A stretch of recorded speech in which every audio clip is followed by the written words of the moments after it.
Hello and welcome back. I'm back from Washington, and while I was gone, my Lavender Wet Hop IPA-ish was busy fermenting, and it's ready to drink. So this beer was made with the hops that I harvested from my garden and some lavender that my mom grabbed from this cute little lavender farm down the street from her. And yeah, I really don't have any expectations of this. I've tried a lavender IPA before at Pueblo Vida in Tucson. I think they were in Tucson. And it was delightful. So I immediately was like, I have to make this, or at least try. Who knows if it'll turn out. Lavender is one of those things that can get overpowering quickly. So let's just hope this doesn't taste like soap. All right.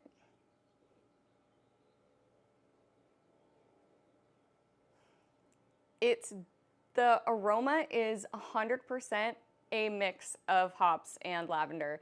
It's pretty evenly split. When I first smelled it, I was like, oh no, was there some fermentation issues? Because it kind of smelled like super estery yeast, but then I was like, oh, put flowers in here, so no wonder it's floral, right? But yeah, it actually smells really good.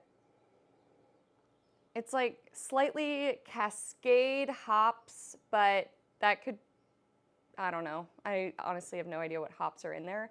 Possibly some Cascade. I think that's what was on the far left, where I mainly harvested my hops.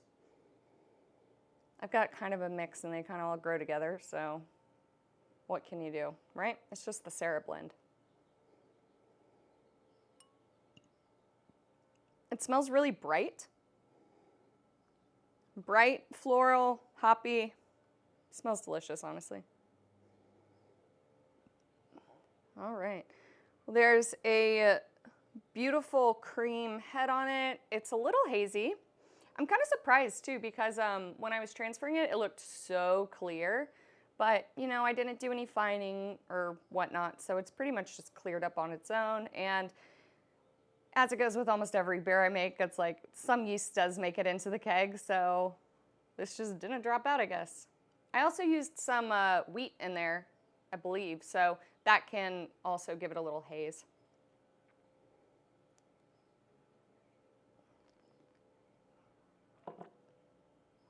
Wow. It's so funny because culinary lavender actually tastes way more along the lines of rosemary than what you would think it would taste like. So it doesn't taste soapy at all. It almost tastes like I just dunked some rosemary in this beer.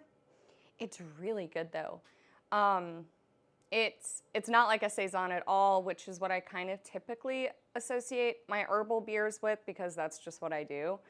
But this is like, it almost reminds me of like Japanese lagers I've had that have jasmine in them. Common Space makes a really good one in Hawthorne, California. Their jasmine lager is like to die for. There's almost no yeast flavor present. It's made with a Kvike strain, so that's pretty typical. Just based on what I've been seeing with the beer I'm currently fermenting, it probably sat around like 80 degrees in here.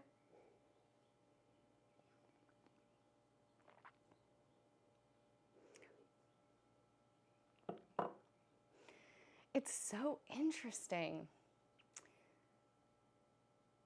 It's like, it's not just rosemary, it's like rosemary mixed with thyme. I guess I've never really eaten much that has lavender in it, which I think is probably why I'm like blown away right now. It's almost a savory flavor rather than like a floral flavor, you know?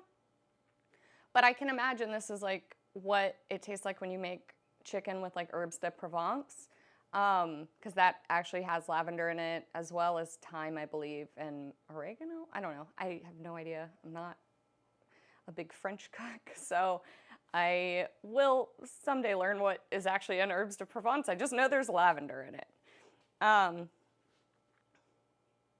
So I put in basically half an ounce of lavender per 5-gallon batch. I think that's the perfect amount if you do want the lavender flavor. But if you want the hops to show through, I think you would almost have to add less, like maybe a 1/4 ounce. The lavender definitely does take over. I'm not getting a ton of hops in the flavor, though you do get them in the aroma. But that could also be like my IBUs could have been off because the hops that I was using were grown on my property, and who knows what their IBUs were. You know, it's really hard to determine, and like you're then multiplying the ounces of hops you want by like 5 to get the wet hop variety. They were also slightly old, so who knows what happens to the lupulin then. But man, it made a good beer. Dang, you could use more hops, honestly. I think I had, if you were using pellet hops, I think it would be like 5 ounces total, but I think you could up that, or just use higher alpha acid hops. But I think Cascade is the ticket for this one. That's what I'm picking up most, and it does a really nice flavor combination with the lavender. It's a pretty sweet beer too. This is my base. So again, with the IBUs, it's probably lower IBUs than I expected. But my base malts that I use aromatic white wheat and usually a combination of Pilsner and Turo. It makes a pretty sweet base, and that's what I like in beer. That's why I use it. The aromatic malt gives it a nice, like, kind of a little bit more malty flavor than if you were just to use base malts, and the white wheat gives it a nice body. It's dry, but it's kind of fluffy.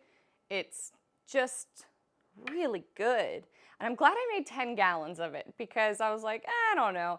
I'll probably make 5 just because, like, who knows how it's going to turn out. But then I was like, but I know if it turns out good, those 5 gallons are going to be gone in like a week. So if I want to share some, I should probably make 10 gallons, right? And hope that it doesn't turn out bad. This one was a good one. Man. I honestly think commercial brewers should make beers like this more. This is just great, delightful. I mean, I've had a commercial beer like this, but it's like the first time I've ever seen it. And they were using lavender that was native to Arizona. This lavender is native to Texas. And I'm just like super into Texas, if you guys couldn't tell lately. I'm going there in November. I'm pretty stoked, so excited to go see all the fam. But I'm really excited to take this to them and share it and be like, yeah, your state does have some cool stuff that you can use in beer. Anyways, I digress. I will see you guys next time. Thanks so much for watching. Bye.